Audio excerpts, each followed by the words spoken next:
Beef. It's what's for dinner. Wait. I can do that much better. Beef. It's what's for dinner. There we go. Beef. It's what Americans consume over 30 billion pounds of each year. Just look at my belly as proof. I said look at my belly. Yeah. USA! USA! USA! Beef is consumed everywhere and in about every way, from cheap fast food burgers to fancy steakhouses and in regional barbecue specialties. Yeah, beef is everywhere. So with that, today I'm going to show you every cut of beef there is. Woo-wee!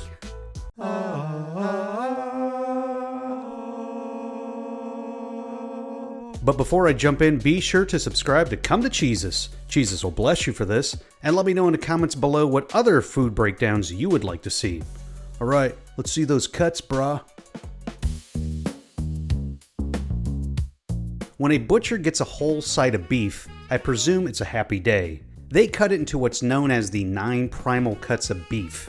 Sometimes it can be 8 cuts, depending on if they're doing the loin as one or dividing it into short loin or sirloin, or how drunk they are when they're butchering. Hey, do not drink and cut. Just look at Randy's hand over there, or lack thereof. If you want to learn how to do cuts for yourself, you can take the beef carcass class in the meat science department at Texas A&M.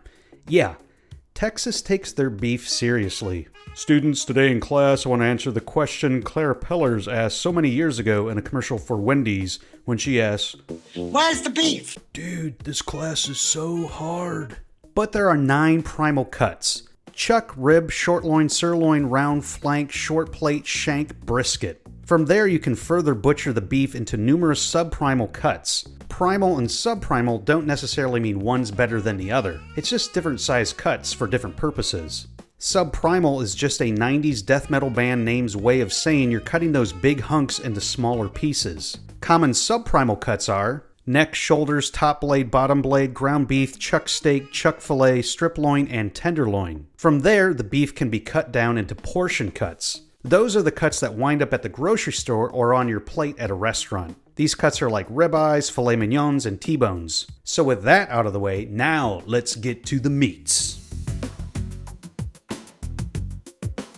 Chuck is the cut for lots of flavor at a lower price. The chuck cut is from the neck and shoulder region, so it tends to be a little tougher, with connective tissue, collagen, and thick muscle fibers. These neck muscles are used when the cow is alive for grazing. While when we eat it, those thick muscle fibers can take a while to chew, chuck also has some pretty fatty areas. The tougher portions are great for pot roast and slow braising. These would be your chuck roast and your chuck eye roast. When chuck eye roast is braised, you get a moist, tender cut with full flavor. Chuck roast can also be used for nice, fatty ground beef. You can also get cheaper steak cuts out of the chuck. The more marbled area under the shoulder blade can be turned into a Denver steak. Denver steaks can be grilled, but many chefs will use a sous vide on this cut to get it nice and tender. Denver steaks are also popular at Japanese restaurants for shabu shabu. Chuck also provides chuck short ribs, flat iron steak, chuck-eyed steak, and shoulder clod roast. You may be surprised to learn this, but the brisket cut is where you get the brisket. Whoa, slow down, egghead. Brisket is the cow's breast meat. Cows, as we know, are pretty heavy, and this area provides the muscles that support them while they stand. Beyond the muscles, there's also connective tissue and some big old fat caps. Brisket is very tough and pretty flavorful. Slow and low is the way to go when you're cooking the brisket. Brisket can be turned into corned beef or pastrami. It can also be slow braised for a traditional meal at Passover, or it can be smoked. Slow smoked brisket is the essence of Texas barbecue. When you buy a brisket, it can come as a whole brisket, flat, or point. The point sits on top of the flat, which is also called the decal, and it's a dense cut with lots of fat. The flat is the larger piece and is mostly muscle. It kind of looks like a larger flank steak. A whole brisket is sometimes called a full packer. The flank, sometimes labeled as a half, often it is just labeled brisket, it will be a flat. Once when you buy a brisket, all you have to do is trim it, season it, smoke it for a mere 10 to 12 hours, let it rest, then slice and enjoy. For corned beef, cure the brisket flat in a salt solution, then you boil it. For pastrami, take the fattier part of the brisket, the point, cure it, cover it in spices, then like a rat in a mafia movie, you're gonna smoke that mother. The first 5 ribs are included in the chuck cut, so the rib cut is made up of the sections between ribs 6 and 12. And like a rib shot in boxing, now we're getting to some tender territory, so most everything here is going to be grilled, roasted, or seared in a skillet. This is where we get those expensive short ribs, baby back ribs, dinosaur ribs, ribeye roast, prime rib, and cowboy steak. Prime rib has a fine grain and is marbled like a Midwesterner, making it one of the most tender cuts. Eat this with some au jus or a side of horseradish. Ribeye and bone-in ribeye are marbled works of art, making them extremely flavorful steaks. To get the ribeye cap, just cut down the outer rim of the prime rib, and lo and behold, you'll find yourself a super tender steak. Back ribs are a little more delicate than short ribs and have less fat and marbling, but I counter that with a higher meat-to-bone ratio. Throw some fatty ribs on the grill for some insanely juicy meat. This is the cow's belly. The plate section, sometimes called the short plate, is the cut right under the primal rib. Worth noting, primal rib is also a good name for a band. But this section has a lot of fat and cartilage. Low, moist heat like braising is king here, if you want to turn that cartilage into some gooey goo gelatin. You can also get some short ribs from this cut. Ribs 6 through 8 are cheaper and more fatty than other beef short ribs, and it can be sold connected from the plate. Plate is also where you can find the hanger steak. It's a thicker cut from the cow's diaphragm. Then there's the skirt steak. Skirt steak is located between the abdomen and the chest. There's an inside skirt and the darker outside skirt. Both are thin and flavorful and great to grill on high heat after a marinade to break down those fibers. Outside skirt is the classic cut for the old school Tex-Mex fajitas. These days you can find fajitas made from flank or sirloin, but the classic recipe calls for skirt. Faja is Spanish for a belt or sash in traditional dress. Fajita is little sash or little belt, which is what the skirt steak looks like. The shank is the forearm right next to the brisket. This arm wrestler is the toughest cut, which means that the fore and the arm are going for a long, hot stew. Meat from the shank is usually inexpensive and is used for broths and sometimes ground beef. Shank usually includes bone as its crosscut. This is where you get that cut for one of my favorite dishes, an ossobuco. A slow braise softens that collagen and gets you that tasty marrow that you can slide directly down your gullet or spread it on some nice toasted bread. Loin! Now we're cooking with gas. We finally get to the loin. This is your moneymaker. The loin is between the rib and round and above the back half of the plate and the flank. In U.S. butchery, the loin is usually divided into short loin and the sirloin. Short loin is the hindquarters of the cow and is what goes to the steakhouses. It has the most desirable and expensive cuts of beef. This cut is lean with some nice marbling, super tender, and full of flavor. Cook these cuts with dry, high heat. Short loin has filet mignon, tenderloin, porterhouse strip, cut into New York strip or Kansas City strip, and T-bone. Filet mignon is the most tender cut of steak, but usually not a lot of marbling. T-bone is both a good nickname if you're a bassist in a blues band or a linebacker, or that big cut that contains both strip and tenderloin, that, like a meaty Siamese twins, are connected by a bone.